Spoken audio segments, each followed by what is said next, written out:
Detroit will be known locally and nationally as a place where young people lead, where families can stay for generations and neighborhoods feel like electric campuses.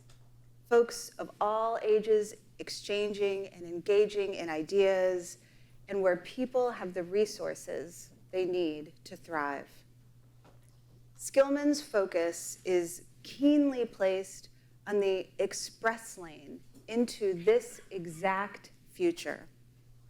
And that's our public education system. Everyone goes to school.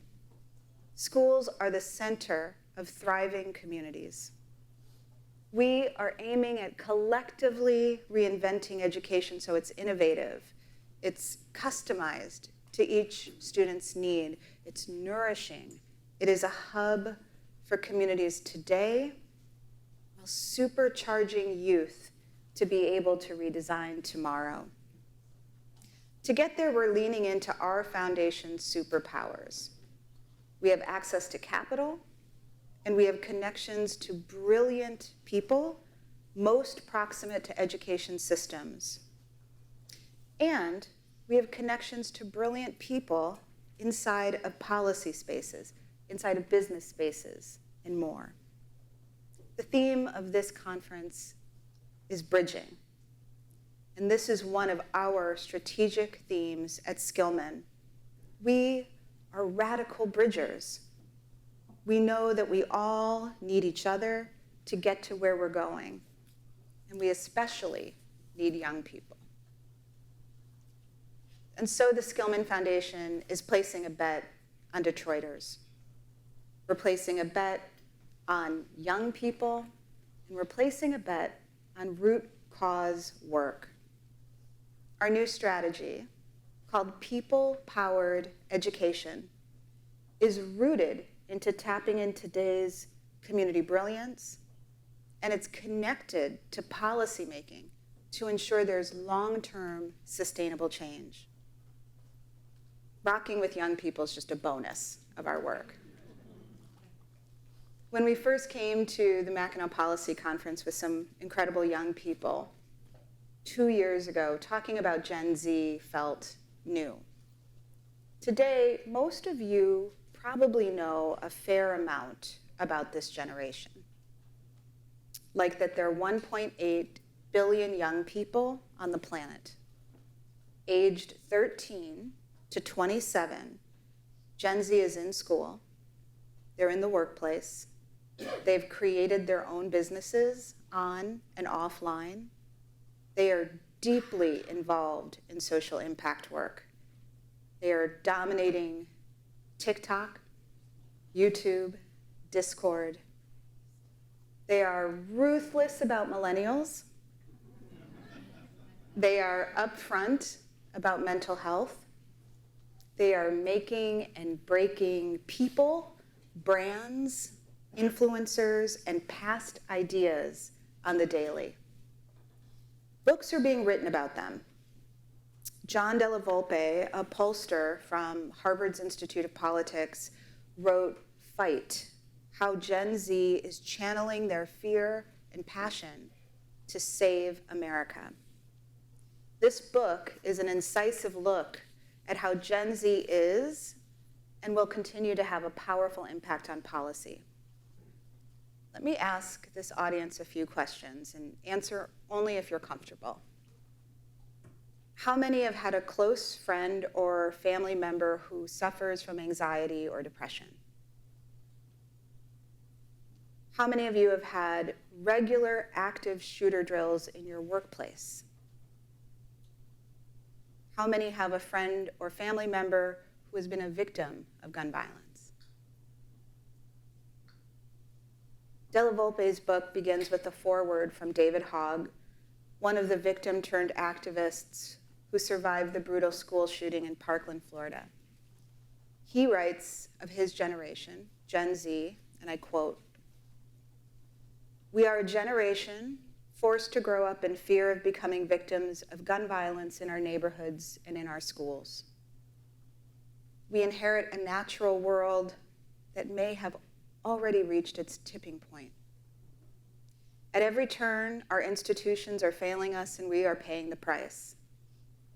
Half of our generation reports feelings of depression and or anxiety.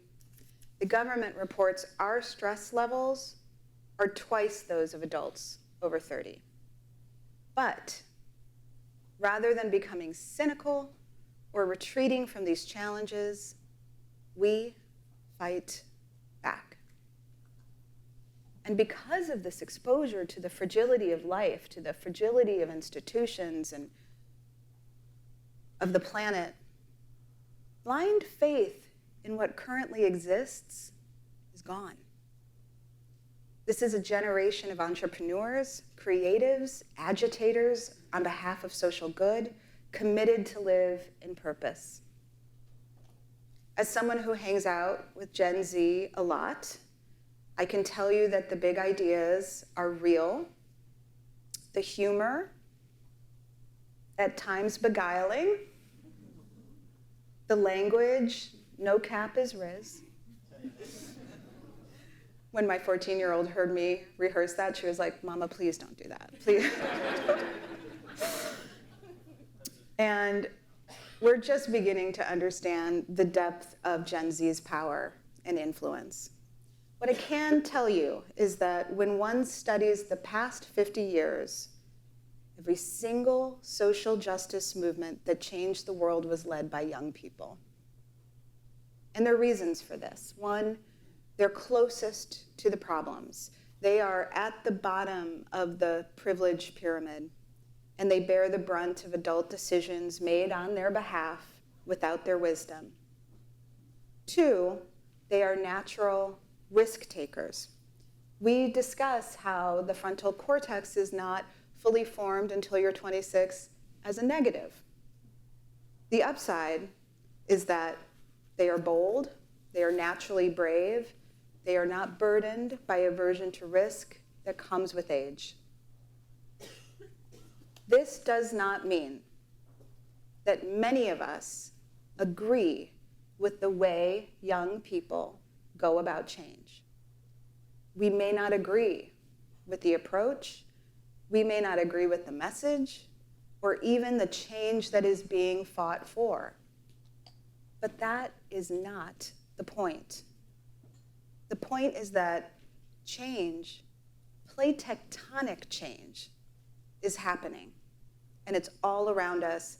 And young people are at the forefront of leading to something new with or without older generations. In terms of their political sway, Gen Zers make up 1 in 6 Americans eligible to vote. 4 million turn 18 each year. Their imprint on elections here in Michigan is undeniable, topping the nation for Gen Z turnout in 2020 and again in the midterms in 2022. Today, there are 1.5 million Gen Zers registered to vote in Michigan. And to a poll that was done by Voters of Tomorrow, 77% of Gen Z respondents nationwide said they will be voting in November. There is wide belief that young people will, in fact, make or break outcomes this election year.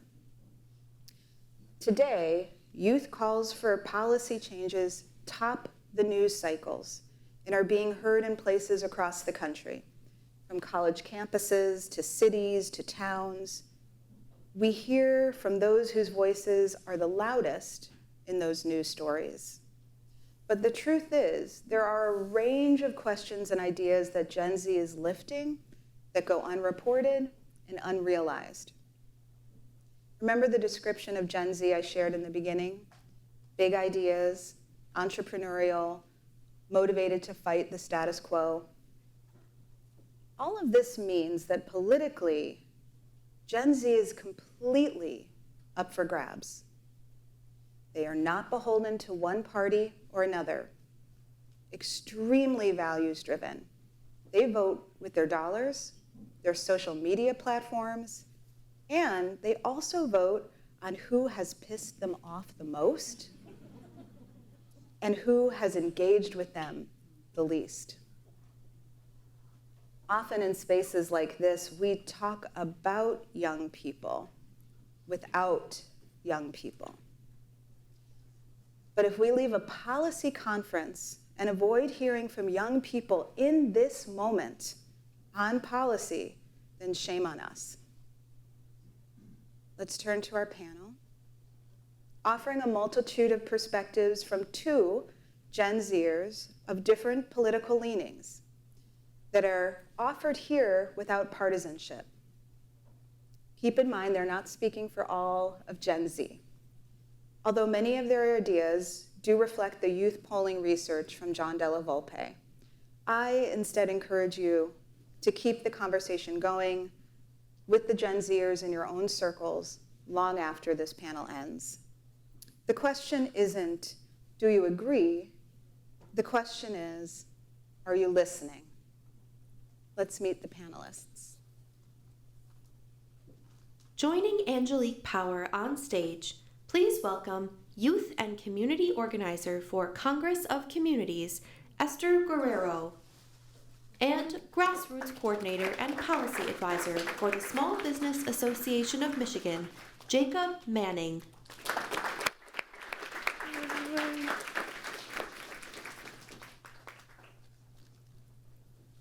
Well, I'm so excited. We've had several conversations. How are you guys feeling? Great. Feeling great. Okay, good. It's really good to see all the faces in the room. So I want to start with you, Esther. What is your first memory of when politics or policy came alive for you? And what was it about and what did you do? Absolutely, thank you. When I first started getting into the political world, it all started when I was in high school. I actually attended 3 different high schools my junior year. I had the privilege of attending a Catholic private school in the suburbs, about a 15-20 minute drive from my house in Southwest Detroit. And so before that, though, I attended a charter school, academy for elementary. So middle school, part of high school was at a private Catholic school where it was predominantly white. And I was one of the few students of color at the school. And so I experienced this very enriching education despite going through some struggles and battling with things like racism and discrimination and inequities that I hadn't yet realized that I was going through at the time. And then my junior year, I had to transfer. And I actually transferred to another academy in Dearborn and was very observant of facilities, the curriculum, student behavior, just all these things that I was just in myself kind of observing. So then I also had to transfer from that school due to other situations, transportation mainly. And then I had to go to a school in Detroit, and I attended a Detroit public school. And then there is where, again, I was observing, noticing so many differences between these 2 schools that I attended. And this school had 3 floors, 1,000+ students, and I'm coming from private school where my graduating class was about 70 people. The academy that I attended was also about 70, 50 people. And then jumping right into this city school that's in close to my home, I just noticed the lack of resources, old books, old desks, old chairs, mismatched chairs, teachers who maybe don't have the drive that they had at the beginning of their career. I had an experience where I was trying to catch up on my AP chemistry work, and I kept insisting with my teacher, I need the work to catch up. And he straight up told me, why do you care so much? And as a 17-year-old who just transferred twice, and my whole life is kind of like flipped, and I'm coming to the school assuming that I'm gonna get all the resources that I need, the care that I need, the attention that I need, that I require to continue to develop, because I, as an individual, want to go to school, want to go to college. And so I wasn't getting that. And so I slowly, with some friends, kind of was just always complaining, always saying, why is it like this for us? You know, I went to this school and it wasn't like that. They have different resources. Like, why don't we get that? Why is it that I had to drive 20 minutes out of the city to get a better education? Why can't I get it here in my home, in my city? And so my friend must have seen this and invited me to join the Latinx Youth Council at Congress of Communities, where is actually where I'm working now and running the program. And so I joined as a 17-year-old, and I was so excited, ready with just full of ideas and open to conversation. I joined, and they were working on a project called Nuestro Futuro, which means our future, which is a college access program that was created by the youth, by our cohort that year, which is a mix of, it's all Latinx youth from Southwest Detroit who also attend schools in Southwest Detroit. And we created this project because we saw a lack in our community. We weren't seeing people who look like us getting to higher education, going to university, and staying there, not dropping out, and taking care of themselves, and finding connections and networking and all these things. And so we created this program, and it was very successful. We reached many students in the city. It was a 6-week program. We invited counselors from universities. We invited college students to come and speak on a panel. We also invited parents. We talked about Latinx history. We talked about self-care and how that's important in higher education. And this was us as high school students, not yet being there. And so that was kind of the beginning. And I also remember having a walkout because of the Parkland shooting that year in 2017. That was actually one of the first actions, demonstrations that I did along with my peers in high school at DPSCD. So that's kind of where it all started. Thank you, Esther. How did it start for you, Jacob? Yeah, I think growing up I was always interested in politics. My dad would let me watch The Daily Show and The Colbert Report, so that was kind of my intro. He was a big NPR listener too, and so that was my intro. I went to MSU for political science with the intention of going to law school, but in my senior year of college, I ended up doing an internship with a state representative, and I think it was that experience for me that really set me on this path, made me realize that maybe I didn't want to go to law school, because I had this idea in my mind of what governance was. You see on the national news what happens in DC, and you see that it's a very ineffective organism. The entire scene is, and it's so toxic too. And so being in Lansing with, who was at the time my state representative, and being able to intern for her and seeing what sort of conversations were happening with actual governance, and seeing that there were conversations that were being had and compromises that were being made, but it was for the betterment of the state. And that was something that really inspired me and made me want to continue on that path. And so I continued to work in the legislature after her term was ended and she was term limited. And now I'm with the Small Business Association of Michigan, and we advocate on behalf of 33,000 small businesses, all small businesses, but our 33,000 small business owners who are members of ours across the state. Thank you. This next question I call swipe left, swipe right. And there is actually a Gen Zer in Detroit named Arabia who created an app that is based on Tinder that helps young people learn more about politicians. And it has the act of swiping left or swiping right. Pogo is the name, so you can look that up. But let's talk about, there's lots that has to do with policy beyond politicians, but let's talk politicians.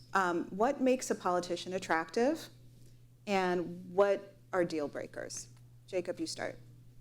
Yeah, I would say, and part of this was just the lane that I came up in through the legislature, is that the thing that I value most in a politician is willingness to not compromise. Compromise is a bit of a bad word, but willing to have conversations with people that you disagree with, to settle differences, and to find a solution that is good. I think that there are so many times, and particularly in DC, where we see a problem that's festering for years and years, decades even, that isn't solved because it's not politically convenient to solve it.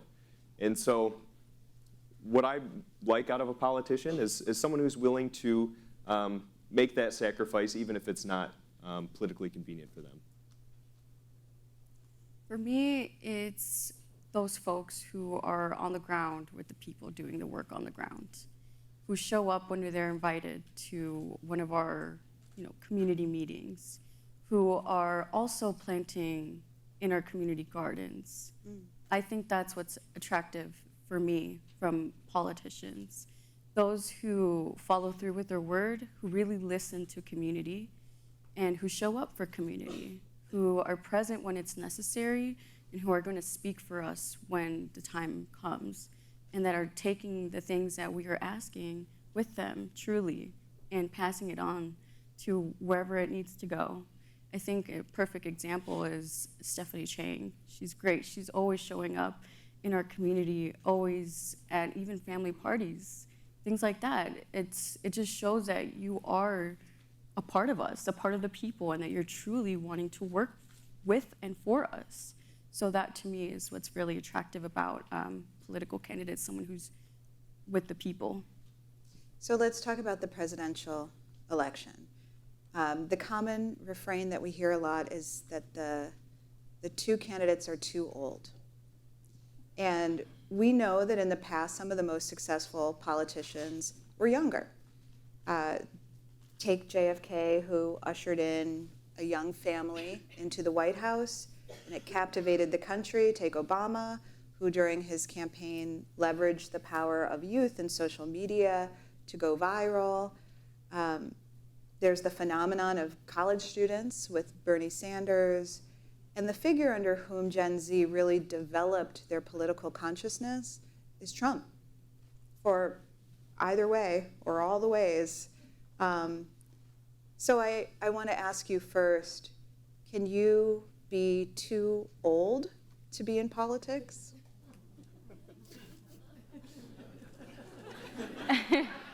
I can take this one. Yes.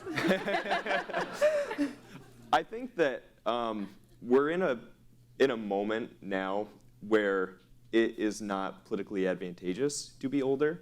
I think that there's a lot of natural tension between young people and old people right now. I think that Gen Z in particular is very dismissive of boomers. And I think that it makes young people feel like, when they're not being listened to. You look at who's in charge, and it's a bunch of old people, and it makes them feel that their voices aren't heard. Yeah. And so I think another thing that isn't helpful about this moment is that once you get older, you tend to have senior moments, and with cameras everywhere, you can be giving a press conference, and you can have a moment that is clipped and reposted on social media, and it just further exasperates this idea and this notion with young people that the people that they're electing are not representative of them. Can you be too young? I would like some baseline level competency. I think that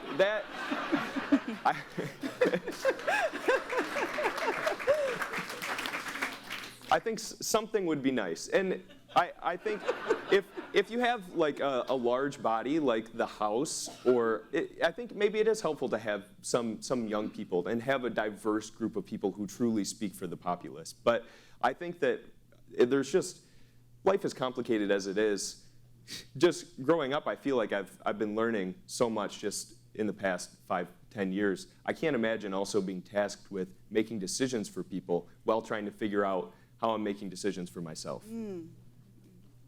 John Della Volpe in his book talks about how other generations don't understand what it's like to walk into a classroom and have a passing thought about, and this like chokes me up, but about where to hide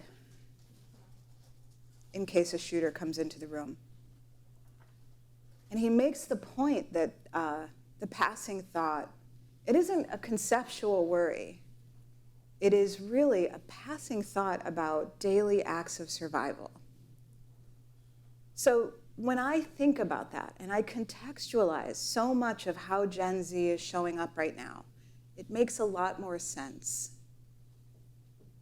I want to first ask you, what do you think the perceptions are of Generation Z? There are a lot of people who came into this room because of their perceptions of this generation. There are media interviews I'm doing where there's going to be one that's like, well, you know, Gen Z is ... So first of all, what do you guys think the perception is of Gen Z? I think when people think about Gen Z, they probably think about a lot of young people who grew up online, possibly, or this big crowd of individuals who have so much power and might not know it, but also know it and use it to their advantage. I think it's kind of this perception of young, but also mature in the sense of their experiences. I think that's what folks might perceive of Gen Z. Jacob? I would agree with that. I think the thing that sets Gen Z apart from other generations is that we were the first generation to grow up online. And I think that we grew up in a time online that is different than it is now, where parents can control and mitigate some of their child's watching habits, control what they're watching. I mean, we grew up in the Wild West, and I think that was damaging, in my opinion, for Gen Z, and I don't think that people on the outside fully understand that. I think that there's a pretty common understanding of like how harmful social media was for young girls, but I don't think unless you're speaking with Gen Z members of Gen Z every day, like we are, I don't think that you'd realize how many people are incredibly pessimistic. I think that I talk to people on a regular basis who thinks that everything's going to hell fast, and I think that it's concerning, and it's not good for your mental health to constantly be surrounded online by all of these things that further these feelings, whether they're true or not. And I think that would be the number one thing for me. The Anxious Generation is a great book if anyone is interested in reading more about social media and its impact on young people. So I talked earlier about 1.5 million Gen Z registered voters in Michigan, the 70% of Gen Zers who say they will be going to the polls. What do you think will be top of mind for Gen Z as they head to the polls this year? Absolutely. I believe one of the main things that will be on people's minds is what's happening in Gaza. We are all witnessing this happening on our cell phones. We just saw that Rafah was attacked, and there's just images of babies being burnt alive. And these things are on our phones. Like Jacob mentioned, yes, we are the generation that grew up online, and now we're witnessing something horrendous online. And our generation, I believe, is a generation of humanity that believes in humanity. We might be a little anxious of the future, but what we want to see is a bright future. We want to have an established life. We want there to be a green earth when we reach 30. We want there to be natural resources when we become 50. I think that's definitely something that's going to affect a lot of votes this year, because we have just continuously been seeing for the past months now, since October, that our government isn't doing what it needs to solve this crisis, this huge issue that young people are really passionate about. We're seeing protests happening every single day. My alma mater, Wayne State University, has an encampment happening right now. They are committed to this issue, and they are fighting for divestment. We are actively boycotting. We haven't stopped since October 7th because this is an issue that really, really matters to us. And we will not stand back. We don't want to hear no, because we know that there's other options. And that's really going to impact a lot of Gen Z voters this year, because again, it's incredible to see that so much has stayed the same and not moved forward. And then along with funding, inflation, the economy, we still don't have as good access to healthcare as we should. We have all this funding that's going to a war, and we have homelessness that we're struggling with. There are youth in the streets that don't have homes. We have an education system that we really need to fix. We have students who are not passing the 3rd grade reading level. We have people who are sick and are staying sick. We have people who are needing resources to just move forward in life. And this issue is the issue that our generation has chosen to stick on, because we are fully seeing how our government is not serving us and is just tearing apart this part of the world. And I have Palestinian friends. I also have Israeli friends. So this topic for me is it hits home. I was actually able to visit Palestine on a study abroad, and it was a very impactful trip. And again, this is just one of the biggest issues that will be on people's mind, and then that trickles into inflation, into the economy, into all these systems that aren't being fixed, and we're seeing our money just go into something that we do not want to support, that we do not want to fund. We want to fund healthcare, we want to fund education, we want to fund housing. This is where we want our hard-earned money to go, not to destruction. Thank you. Thank you. Jacob, what do you think will be on Gen Z's mind when they get to the ballot box? Yeah, I think I talk to small business owners every day, and amongst small business owners and just my friends and Gen Z and colleagues alike, I think it's really going to be hard to ignore just the general feeling that people have of the economy being in a downspell right now. I think that inflation, sustained inflation for this long, has really put the squeeze on people, and I think that that trickles down to every single piece of life. And so I think that's going to be pretty hard to ignore for a lot of people, particularly for those in Gen Z who, as you mentioned, are fresh in their careers, don't have advanced salaries. I think that it's really hitting hard for them as their rent keeps increasing, as they're trying to pay off their student loans, as they're trying to pay for groceries, and it's a lot. So yeah. I think that's going to be hard to ignore. Conversely, the things that you lift are not on the shoulders of one person, on one policymaker or one business or one university. But what would it take for a policymaker or a business leader or a business or a university to make you believe again? I don't think it's necessarily about not believing. I think it's about working together, intergenerational collaboration.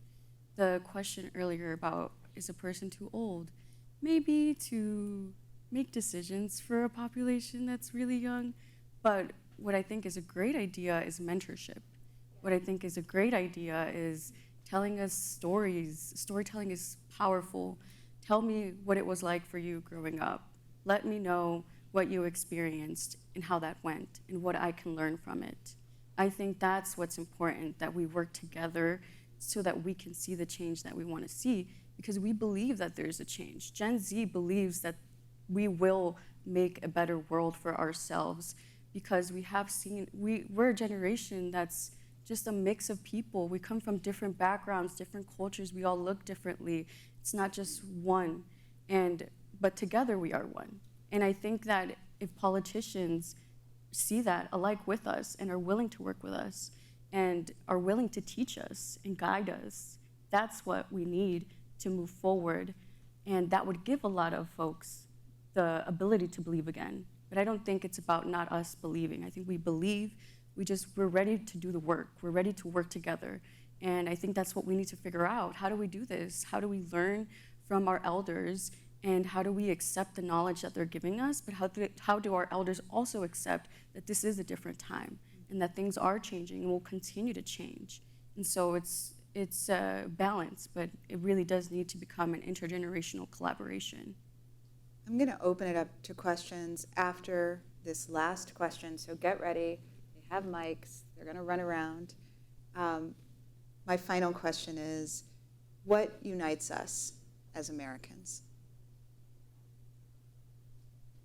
I think it seems hard to answer that now, just because there's the atmosphere is, there's so much polarization. But I think at the end of the day, I think everybody just wants to do what's best for them and their families.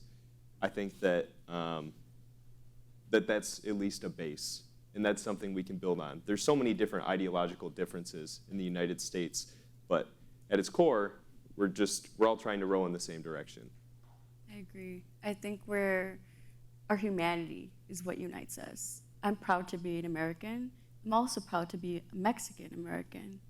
But, being from this country is an opportunity. And you see a lot of people coming to this country for the opportunity, just as my parents did. And I think that's what unites us as Americans. We know that we're living in the land of opportunity, in the land of the free, these things that we've been saying for so many years, and I'm proud of that. I'm proud to be an American, and I think that's what unites us. I think Americans ride for each other. I think despite our issues, it's just like this pride, this sense of pride. I think we also very much think that we're the best country in the world, and that's what unites us. We all kind of have we're excited to be from here. We're proud to be from here. And you'll see that in many different places, from the South to the North to the West Coast to the East Coast. You'll see it everywhere. It's just our pride in our humanity. I think at the end of the day, we know that we're part of this big, incredible country that is just a melting pot of culture and language and people, and we're proud of it. And I'm proud of it. I'm proud to be a part of that. What questions do we have? We have Ken right here. And introduce yourself too, please. Good morning. My name is Ken Donaldson. I'm the president and CEO of Black United Fund of Michigan, a youth empowerment organization for 54 years. And we see it firsthand. We touch probably nearly 5,000 youth a year. And Gen Z and millennials are some of our major targets as well. And one of the things that I noticed, and I'm going to present this to both of you all, is we just noticed this dysfunctional family situation in most of the kids that we are ministering to. And it used to be years ago that families had this moral fiber. The parents, if they didn't want to, they still had to go to church and things like that. Gen Z nowadays, the church attendance is way down. And now, as you mentioned, the competition is the internet. And so TikTok, you can try to teach your child something, and then they come back to you and tell you what TikTok said. And so then you try to figure out, well, how do I address this without getting angry? You call your child in the other room, and the next thing you know, you see your phone ringing, and they're texting you. And they don't want to talk anymore. They want to text with you every time they want to communicate. And I saw a statistic that said the number one thing that prolongs life above exercise, diet, and everything is socialization.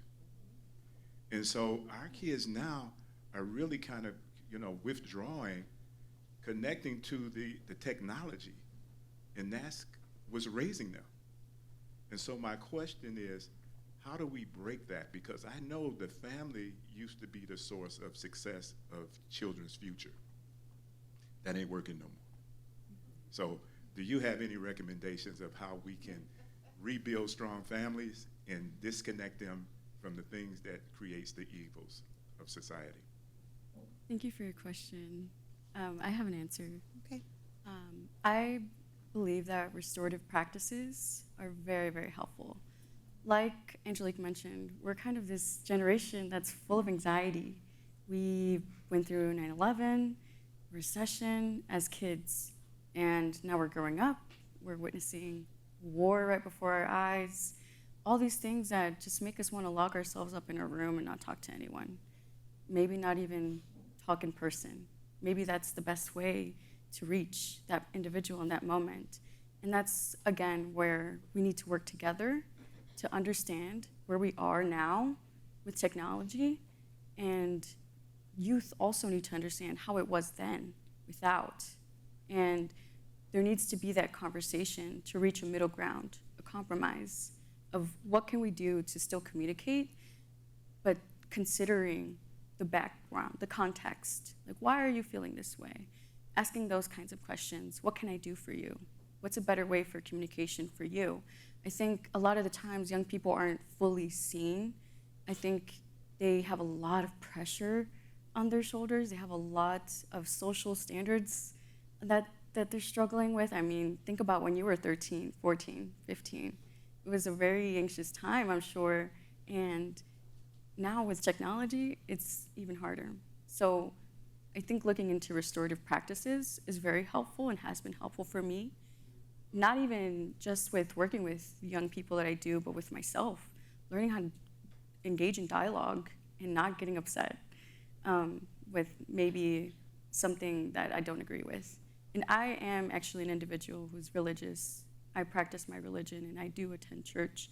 And it is something that is a struggle with the religious community. But I think what young people want is community. And whether they seek that online, because you can find a community online. I actually met my partner online. And He's great. and you can find community online. And as long as that's safe, then I think it's appropriate. And we also, with the economy and inflation and things like that, we seek third places. These places where we can go to a cafe, or we can go to the roller rink, or we can go to play, I don't know, badminton, something. We are seeking that, we want that, but we are not seeing that be invested in as much. And that's why it's also, we have to bring it back to what is going on in the world that is not creating community for young people. What do young people want to see in the community so that they can go together with their friends after school? For example, my job, we have a youth-driven community house. The young people love it, and they love going there after school. And maybe there's some youth that were a little bit closed off, but then they discovered this place, and they feel good here, they feel safe, and they want to be there. So I think investing in spaces, restorative practices, and reaching a compromise. And youth-led, I hear you saying, too. Youth-led, yes. I know that at Skillman, we fund a lot of organizations, and that a lot of times we'll hear from some organizations that say, how do we get young people here? How do we get young people involved? And really, a lot of the ones that are most successful have youth driving the programming and co-leading, co-designing what those programs are. Do we have a question? Please introduce yourself. For sure. My name is King Bethel. I am a part of the Skillman Foundation's President's Youth Council. I am also a speechwriter, a public speaker, and a youth activist in the city of Detroit. And you guys spoke about media, but you guys didn't speak about biased and unbiased media in terms of how to figure out or best ways to practice how to vote and who to vote for. So what practices do you believe that young people should do in terms of research on the media that they should do in order to secure a vote for themselves and choose someone in politics who they truly believe should be their leader instead of choosing what other people say should be their leader? I think that what we have found the last 10, 15 years is that with social media, it's easier than ever to very selectively choose what you want to see. And it's not even you actively choosing, but it's the algorithms that feed you the content that you want to see.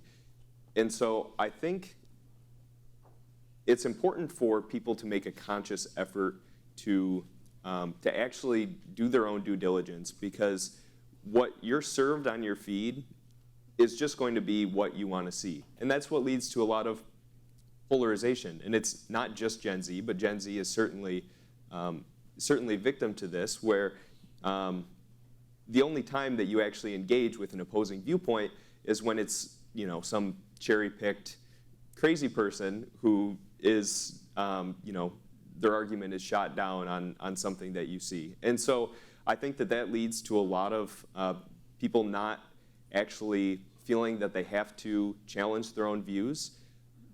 But I think that's really important, reading from various different sources when you're making a decision, like where you want to fall on a certain issue. I think that's really important, and I think that that is a decision that a lot of young people are making and trying to continue to be intellectually curious and not just solely focused on what they want to see. Great advice for every single one of us. Do we have another question? Hi, my name is Chibuzo Azebo. I work at the Joyce Foundation, which invests in public policies to advance racial equity and economic mobility for the next generation of young people.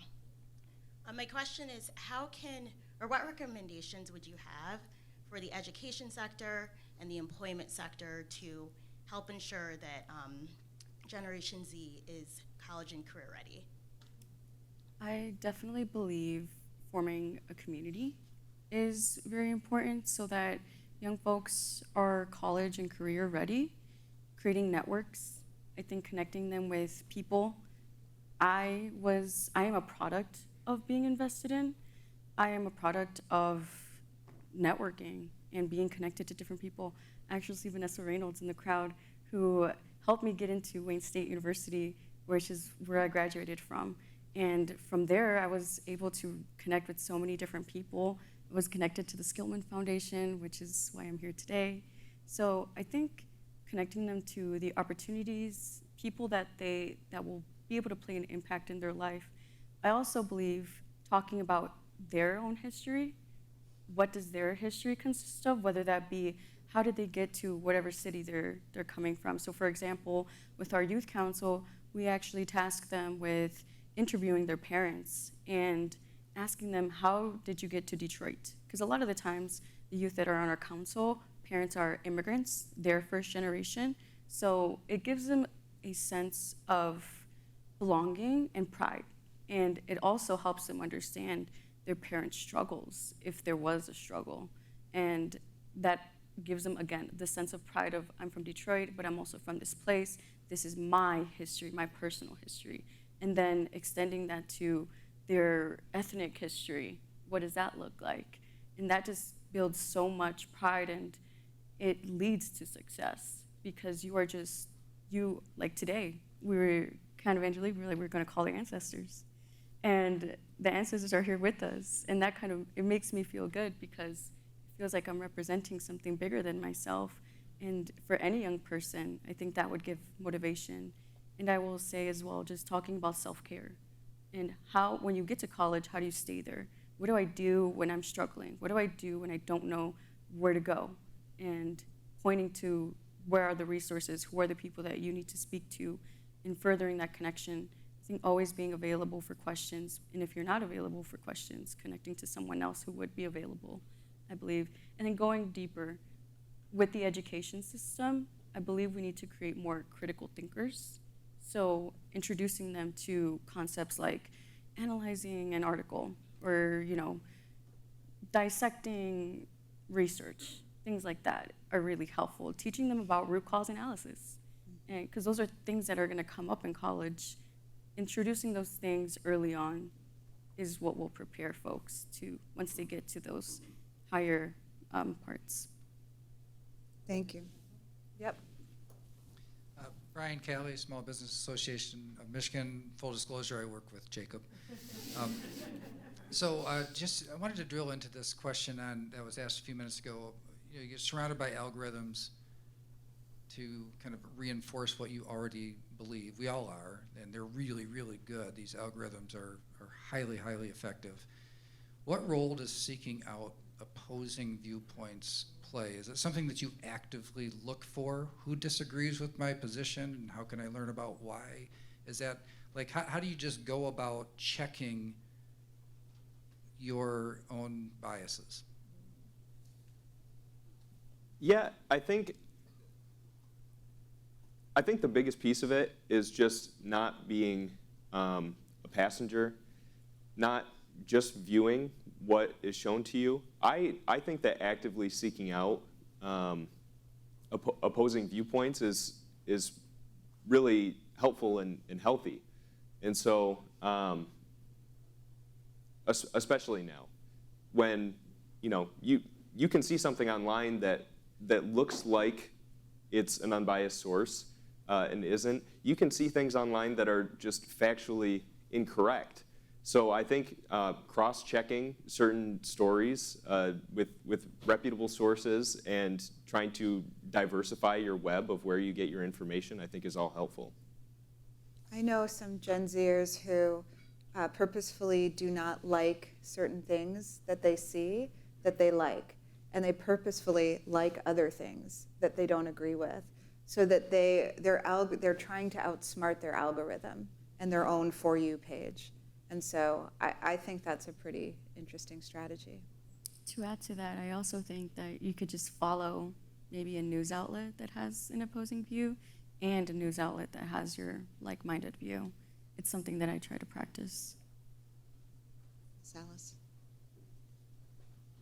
Good morning, I'm Alice Thompson. I am a restorative practice advocate for years, so thank you for that, right? I do many things, but I'm one of them older people you talked about. My doctor said to me, Alice, it's not called not having memory. He said, it's a brain. It's overloaded. So you have peace about it, right? But among this senior moment we have is lots of wisdom coming out, so don't forget about that. Of course. Of course. So here's my question. First of all, I listened, I heard, I'm inspired. I'll meditate on your words, right? Have you thought about 10 years from now, what you're willing to do in this space of ours, political space, because your voice does matter. And I want to be around to hear more from you 10 years from now, all right? Well, 10 years from now, I'm actually attending the University of Michigan this fall to receive my master's in public health. So hopefully 10 years from now, I'll be running a program that's benefiting the community. My main focus is prevention. I really want to help my community of Southwest Detroit. I suffer from asthma, just as many of us do that are from Southwest Detroit due to all the inequities and environmental racism that we experience on the daily. And so what I want to be doing 10 years from now is running a prevention program, maybe being a director, leading young people so that they can create the change that we want to see in our communities. So definitely going to be still doing this community work because this is my passion, but it will be in the public health sector. Definitely going to try to influence policy through the public health sector, but I really importantly will be with my community, working for my community. I think what attracts me to the job that I do now is that we get to have these conversations with small business owners, people that are creating jobs and opportunities for people in their various communities. And we get to then take their input and then act upon it in the legislature. And so I think that no matter what I do, I think that it's going to be important to me to be able to have that that feeling that you're making a difference. And I think that being a lobbyist is a dirty word, of course, but you can be a lobbyist for something that drives you. And I think that that is something that is really important and is something that I'm always going to pursue. We're going to take one last question. Hi, I'm Tina Anderson. I'm with the Michigan Department of State. I am not quite 40 yet, so I think that means I'm a geriatric millennial. And I've noticed that I'm really inspired by what you're sharing today, and I've noticed that people talk about our generations in comparison to the older generations. They don't talk about us interacting with each other. So what do you see as the challenges and opportunities of Gen Z interacting with millennials, and where would you like to see change there? It's funny that you mentioned that because I was actually just talking with my millennial cousin the other day about that. specifically, I mentioned, so I'm turning 24 in a few weeks, next week. And that makes me on the I'm on the older cusp of youth now. And that we were talking about how my kind of specific age group, we're between Gen Z, but we're between the millennials. There's this term that's called zillennials, to add one to your vocabulary. So I believe that's what we kind of are. We're the zillennials, where we grew up with TV, no cell phones, and watching shows from the 90s, but then we grew up getting Instagram at 14 years old. So it's kind of, I think that's probably the best point of collaboration. Kind of noticing, you're talking with people that fit that kind of this age group, where we are already kind of collaborating, where we do have similarities. And I don't think I personally haven't seen there be much of not there being much dialogue, because I think the youth that I work with love millennials. I think it's things that millennials might say and make them giggle or make them laugh.